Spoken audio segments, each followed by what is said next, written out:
الأستاذ أبو حمالات طالع يتكلم بيقول ليه في النصوص الأدبية في المراحل الإعدادية والثانوية والابتدائية بيجيبوا نصوص دينية قرآنية، ليه ما بيجيبوش إنجيل ولا توراة؟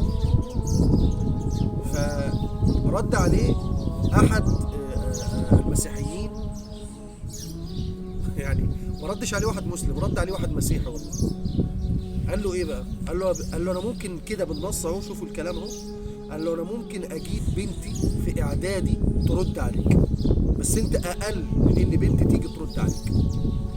قال له كده نصا ان النصوص القرآنية ما فيهاش اي حاجة اللي هي بيدرسوها عشان يتعلموا اللغة العربية، ما فيهاش اي حاجة لا بتمس عقيدة ولا بتمس دين ولا بتتكلم في اي حاجة تانية، ولكن بتعلم الطلبة اللغة العربية الصحيحة. فجاي انت يا ابو حمالات وتتكلم وتقول ليه ما بيدرسوش نصوص مسيحية ونصوص يهودية؟ ان النص القرآني هو ليس فيه اي خطأ. ايه الكلام ده؟ يا عم النص القرآني ما فيهوش اي خطأ، لا خطأ لغوي ولا خطأ تعبيري ولا خطأ إملائي ولا كل الكلام ده. النص القرآني كامل ويتعلم منه الطلاب اللغة العربية الصحيحة.